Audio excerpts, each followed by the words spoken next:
Hello everyone, welcome back to Sudharam cultural foods. ఈరోజు మన కిచెన్లో మీకు చేసి చూపించబోయే రెసిపీ మామిడికాయ పచ్చి రొయ్యలు కర్రీ అయితే మీకు చేసి చూపిస్తున్నాను. రైస్లోకి ఈ కర్రీ చాలా టేస్ట్గా ఉంటుంది. పుల్లగా రొయ్యలు ఫ్లేవర్ ఇవన్నీ కూడా పట్టి మనకి టేస్ట్ అయితే అద్భుతంగా ఉంటుంది. మన ఛానల్లో ఇంతకుముందు పచ్చి రొయ్యలు రెసిపీస్ ఇంకా చాలా చేశాను. వాటిని మీరు ఒకసారి చెక్ చేయండి. మామిడికాయలను శుభ్రంగా కడిగిన తర్వాత దాని పైన తొక్కంతా కూడా ఇలా పీలర్తో చెక్ చేసుకోవాలి. చెక్కుని ముక్కలుగా కట్ చేసుకోవాలి. చిన్న చిన్న ముక్కలు ఏమనుకున్నట్టు పెద్ద ముక్కలు కట్ చేసుకోవాలి.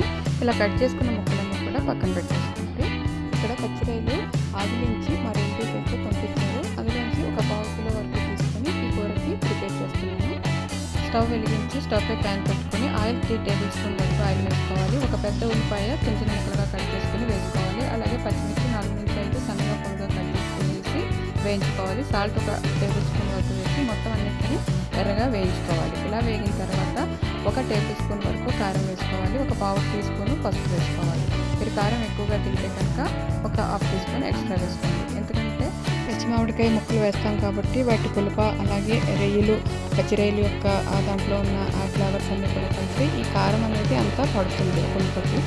ఈ వేగిన ఉల్లిపాయ ముక్కల్లోకి మనము ఆగిలించిన పచ్చిరొయ్యలు కూడా వేసుకుని మొత్తం అన్నీ కలుపుకొని ఒక 2 నిమిషాలు వేయించుకోవాలి. ఇలా వేగిన తర్వాత మనం కట్ చేసి పెట్టుకున్న పచ్చి మామిడికాయ ముక్కలు కూడా వేసి కలిపేసుకొని దగ్గరగా అన్నీ కలిసేటట్లుగా చూసుకొని ఒక 2 గ్లాసుల వరకు వాటర్ పోసుకొని మీడియం ఫ్లేమ్లో పెట్టుకుని ఒక 5 మినిట్స్ ఉడికించుకోవాలి.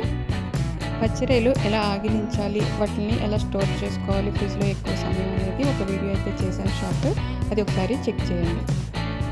అల్లం వెల్లుల్లి పేస్ట్ ఒక టీ స్పూన్ వరకు వేసుకోండి. అలాగే గరం మసాలా ఒక టీ స్పూన్ వేసుకోండి. ఈ గరం మసాలా ప్రిపేర్ చేసుకోవడానికి 2 యాలకులు 2 లవంగాలు అలాగే చిన్న దాల్చిన చెక్క అలాగే ధనియాలు ఒక టీ స్పూను జీలకర్ర ఒక హాఫ్ టీ స్పూన్ వేసుకుని పౌడర్ ప్రిపేర్ చేసుకుని అందులో వేసి కలుపుకోండి. ఒక 5 మినిట్స్ ఉడికిన తర్వాత గరిటె పెట్టి ఒకసారి తిప్పి చెక్ చేసుకోండి. మళ్ళీ మూత పెట్టి మరొక 5 మినిట్స్ ఉడికించుకోండి. పచ్చిరొయ్యలు మామిడికాయ కూర అయితే టేస్ట్ అయితే చాలా బాగుంటుంది. గోదావరి జిల్లాలోకి మామిడికాయ కానీ చింతకాయ కానీ లేదంటే చింతకూర చిగురు గోంగూర పెట్టి పచ్చిరొయ్యలు కాంబినేషన్ చాలా బాగుంటుంది. మన ఛానల్లో చాలా రెసిపీలు అయితే చేసి పెడతాను. లాస్ట్లో నేను ఎండ్ స్క్రీన్లో ఇస్తాను, ఒకసారి చెక్ చేయండి ప్లేలిస్ట్. ఒక 10 నిమిషాలు కూర ఉడికిన తర్వాత చూడండి మొత్తం మామిడికాయ ముక్కలంతా మెత్తగా ఉడికాయి. అలాగే రొయ్యలు కూడా బాగా ఉడికాయి. ఆయిల్ అంతా కూడా పైకి వచ్చింది. ఇంకొక 5 నిమిషాలు అంటే మొత్తం 15 నిమిషాలు మనం మీడియం ఫ్లేమ్లో పెట్టి ఉడికించుకుంటే కూర అనేది మనకి మొత్తం కంప్లీట్ అవుతుంది. చూడండి మొత్తం ఆయిల్ పైకి వచ్చింది తేలుతూ. ఈ మామిడికాయ ముక్కల గుజ్జు అది మనకి గ్రేవీగా చాలా బాగుంటుంది టేస్ట్. కొత్తిమీర ఒక ఇప్పుడు తీసుకొని కట్ చేసుకొని వేసుకోండి.